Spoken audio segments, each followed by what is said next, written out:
क'क्राझार सोहोरनि साखाथियाव थानाय खोला खासिबारि गामिया 14थि रंजालि बैसागु फोरबो फालिदों।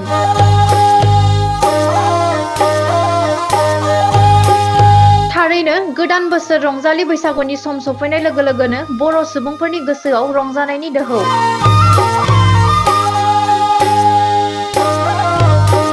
बिटिआर ओनसोलनि गंफ्रोमबो गामि गामि नुनो मोनो गथ' गथाय, सेंग्रा सिख्ला, बोराय बुरैफोरनि गोसोआव रंजाखांनायजों गाव गावनि सोलेरखौ दिदोमै लाखिनो हायैयाव दान्दिसेब्लाबो मोसाग्लांनाय बे गोदान बोसोर रंजालि बैसागुनि बोथोराव।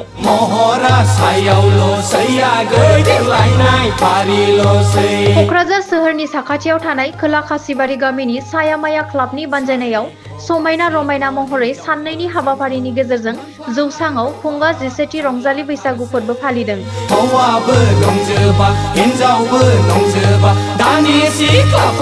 जोबोद गाजा गोमजायै रंजा बाजा रंजालि बैसागु मोसानायाव बाहागो लादों खोला खासिबारि गामिनि बोराय बुरै, सेंग्रा सिख्ला, गथ' गथाय गासैबो।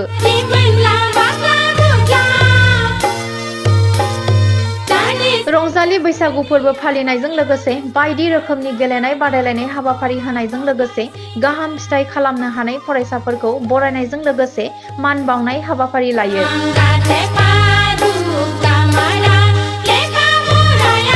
हाबाफारियाव गामिनि रायजो राजाफोरजों लोगोसे बिटिसिनि बारग' लोगो गाहाय मावफुं सोद्रोमा खाम्फा बरगयारी आरो लोगोसे माननि आलासि महरै MCLA धनेश्वर गयारीया बाहागो लादों।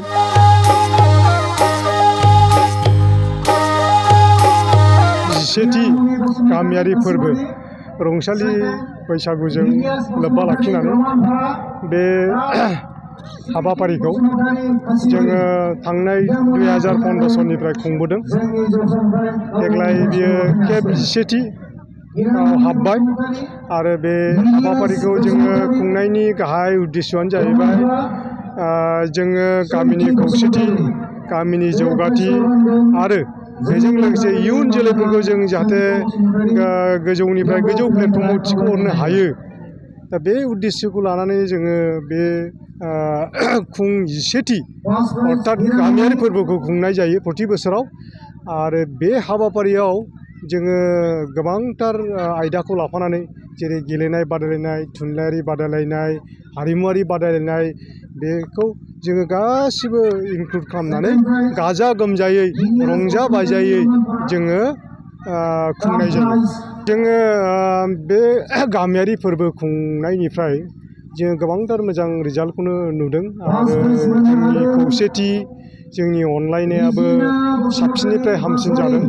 खारन बे हाबाफारियानो जाहैबाय गामियारि फोरबोआनो जाहैबाय मोनसे हलिस्टिक, मोनसे पबित्र, मोनसे ओंथि गोनां आरो बेवहाय गासिबो गामियारि सोद्रोमाफ्रा बाहागो लाफैयो। जोंनि बिमा माहारिनिफ्राय लानानै गथ' गथाय, बोराय बेन्थु, सेंग्रा ज' जानानै नों दानागार आं दानागार जोङो बे हाबाफारिखौ खुंनो लानाय जायो। आरो बेजों लोगोसे जोङो गामियारि सोद्रोमानिफ्रायनो जोङो बे धरनि डनेसन बा सान्दा खांनानैनो जों बे हाबाफारिखौ खुंनाय जायो। जोङो बे हाबाफारिखौ जों देग्लायबो लादों, आगोलावबो लाबोखादोंमोन जों। बिसेसके जोङो इडुकेसन माने सोलोंथाइनि बिथिङाव जाय बिथाङा मोजां पारफरमेन्स खालामदों, बिसेसके मेट्रिक आनजादाव होन बा स्कुल बोर्ड एग्जामाव होन, बे धरनि मोजां पारफरमेन्स खालामनायखौ जोङो थुलुंगा होनो थाखाय बिथांखौ जों बे स्टुडेन्टखौ जोङो बरायदों।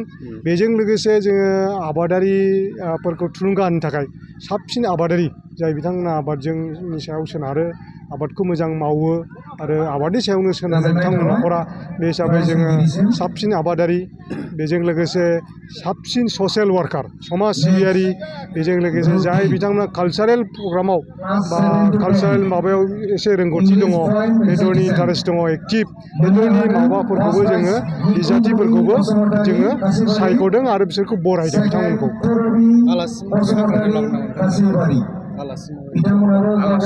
आलासि जोङो प्रति बोसोरावनो जों लेंहरखायो। देग्लायबो जोङो गाहाय आलासि महरै आगयनि बारग' डेपुटि चिफ खाम्फा बरगयारी सारखौ जों लेंहरदों गाहाय आलासि महरै। आरो माननीय आलासि हिसाबै जोङो आगयनि बारग' एक्स EM आरो बर्तमान बावखुंग्रि समस्तिनि MCLA बिथां दनेश्वर गयारिखौबो जों माननीय आलासि हिसाबै लिंहरदों।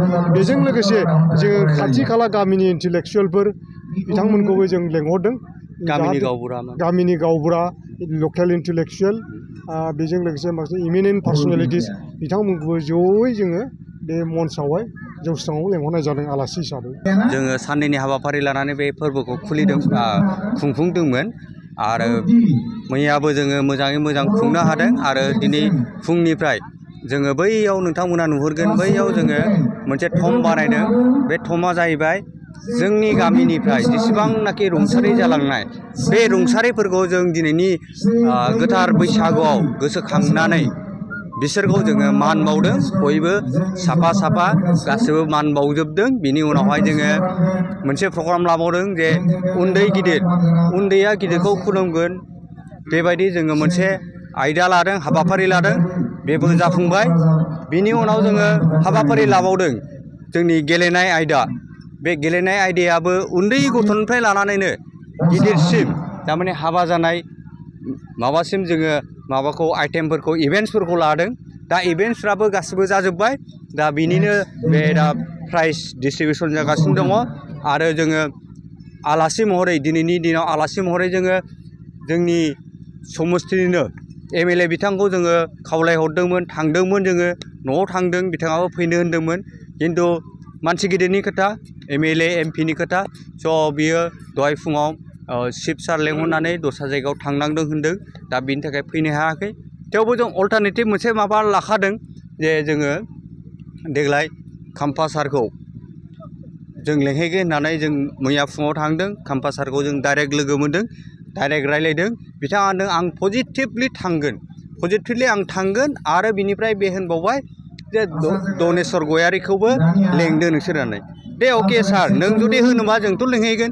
दनेश्वर गयारि साराथ' जोंनाव सानफ्रामबो फुङावनो साहा लोंफैखायो, बे फैगोन।